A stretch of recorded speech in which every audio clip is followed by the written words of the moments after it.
किसकी रही है? आबादी बढ़ रही है राक्षसों की, जो पूरी दुनिया को खाना चाहते हैं, पूरी दुनिया को खत्म करना चाहते हैं। दुनिया में जहां भी अच्छे लोग हैं जो कुछ बना रहे हैं, उनकी आबादी घट रही है। इस टाइम यहूदियों की आबादी घट रही है, ईसाइयों की आबादी घट रही है, केवल हिंदुओं की आबादी बहुत तेजी से घट रही है। आबादी बढ़ रही है केवल मुसलमानों की, और मुसलमानों की अगर आप कुरान पढ़ लेंगे तो उनकी कुरान में जो लिखा हुआ वो वही कर रहे हैं। दुनिया में कभी भी लकड़बग्गों की और इन आदमखोरों की आबादी बढ़ना शुभ संकेत नहीं है। आबादी अच्छे लोगों की बढ़नी चाहिए, इनकी नहीं बढ़नी चाहिए। इनकी आबादी पर रोक लगनी चाहिए और अच्छे लोगों को अपनी आबादी बढ़ानी चाहिए। अगर अच्छे लोगों की आबादी ऐसे ही कम होती रही और इनकी आबादी ऐसे ही बढ़ती रही तो किसी भी काफिर जिसे ये काफिर कहते हैं, मतलब जो मोहम्मद में विश्वास ना करता हो, उसके घर में एक भी औरत नहीं छोड़ेंगे, एक भी बच्चा नहीं छोड़ेंगे, सबको मार देंगे। तो मैं ये नहीं चाहता कि इस दुनिया में केवल ये राक्षस रहें, मैं चाहता हूं मानवता जीवित रहे। मानवता को जीवित रहने का केवल इस समय एक ही तरीका है कि यहां जितने भी हमारे हिंदू हैं, जितने भी अच्छे लोग हैं, वो भी अपनी जनसंख्या बढ़ाएं। आपने यदि जनसंख्या नहीं बढ़ाई तो मेरी मां और महादेव भी अवतार लेकर आपको बचा नहीं सकेंगे। ये लोकतंत्र का समय है, यहां सिर गिने जाते हैं। अगर सिर इन राक्षसों के ज्यादा हो गए तो आपको फिर कोई नहीं बचाएगा। अच्छा, मैं ये जानना चाहता हूँ, इसका मतलब आप भारतीय जनता पार्टी के खिलाफ हैं क्या? क्यों? इसमें भारतीय जनता पार्टी के खिलाफ की क्या बात होगी? मैं इसलिए पूछ रहा हूँ क्योंकि भारतीय जनता पार्टी जो सरकार है जिसकी, वो ये कहती है जी आबादी कम करो, जनसंख्या बढ़ रही है, जनसंख्या वृद्धि हो रही है, हमारे दो का नारा लगाती है।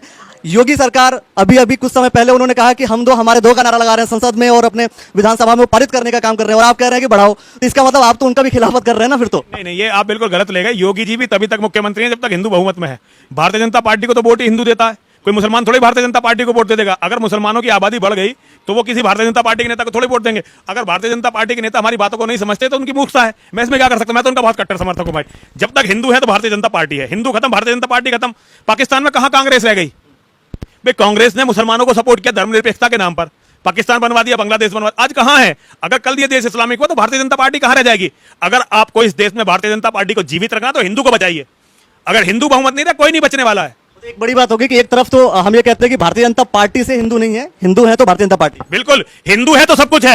हिंदू है तो संत समाज है, हिंदू है तो हिंदुओं के संगठन है, हिंदू है तो मठ मंदिर है। अगर हिंदू खत्म हो गए तो ये कुछ भी नहीं बचने वाला है भाई। नेता जितने हिंदुओं के हैं, चाहे ये चाटुकारिता मुसलमानों की कितनी कर लें, चाहे उनका कितना विश्वास जीत लें, चाहे कितना विकास कर लें, लेकिन वोट इन्हें हिंदू ही देगा। इनका अस्तित्व हमसे है। धर्म का अस्तित्व, हिंदू का अस्तित्व किसी से नहीं है। हिंदू का अस्तित्व केवल उन पूर्वजों से है जिन्होंने कितने अत्याचार सहन किए लेकिन अपना धर्म नहीं छोड़ा। उन्होंने कितने अत्याचार सहन किए लेकिन अपने मठ मंदिर नहीं टूटने दिए। उन्होंने कितने अत्याचार सहन किए, इस देश को नहीं छोड़ा। हमारा अस्तित्व हमारे पूर्वजों से है, हमारा अस्तित्व हमारे देवताओं से है। लेकिन बाकी हर चीज का अस्तित्व, चाहे मठ मंदिर हो, चाहे धर्मगुरु हो, चाहे नेता हो, चाहे संगठन हो, उनका अस्तित्व हमसे है, हिंदुओं से। हमारा अस्तित्व उनसे नहीं है। शायद इसीलिए बहुत से संगठन है जो आपके खिलाफ हैं और आपको लेकर के बहुत सारी चीजें चल रही हैं कि किसी भी तरीके से उनको पकड़ो, और आप भी अपने आप को सेफ रखने की कोशिश लगातार करते चले जा रहे हैं। देखिए, जो इस्लाम समर्थक है, जिहादियों का समर्थक है, वो मेरे खिलाफ है, और जो जिहादियों के समर्थक नहीं है वो किसी भी तरह से मेरे विरुद्ध नहीं है। कई बार मैं, क्योंकि बहुत कड़वा बोलता हूं और मैं कई बार गाली गलौच भी करता हूं, जो कि एक साधु को शोभा देता। साधु को यही काम है भाई, मेरा काम, मुझे तुमसे कुछ लेना थोड़ा ही है। हम भिखारी आदमी है, तुम रोटी देनी हो दो, नहीं देनी हो मत दो, पैसे देने हो दो, नहीं देने मत दो। हम कोई दलाल थोड़ा ही है, हम है साधु, भीख मांगकर खाने वाले साधु। हमें भीख देता है हिंदू समाज, हम हिंदू समाज का दिया हुआ खाते हैं, हिंदू समाज के दिए हुए कपड़े पहनते हैं, हिंदू समाज ने हमें गाड़ी दी है जिसमें हम चलते हैं, हिंदू समाज हमारी गाड़ियों में डीजल डलवाता है। तो भैया मुझे हिंदुओं के लिए क्या, मैं कुत्तों से भी गया गुजरा हूं, गली का कुत्ता भी उसके लिए भौंकता है जो उसे टुकड़ा डालता है।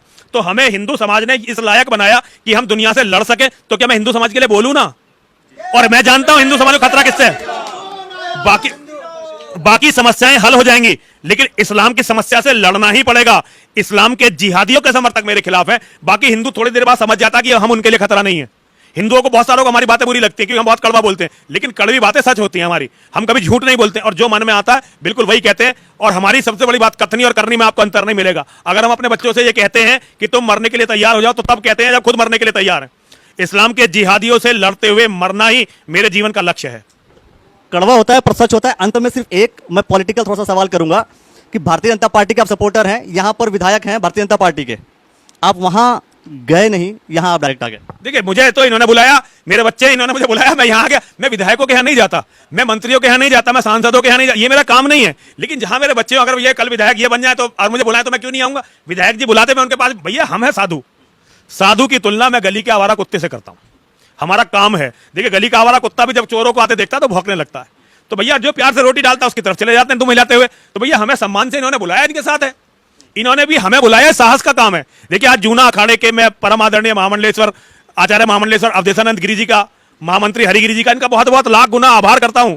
हमारे नारायण गिरी जी महाराज है, हमारे गुरु समान है, गुरु हो गए हैं आज से। मेरे साथ बैठना, मुझे अपने में मिलाना, ये एक बहुत साहस का काम है।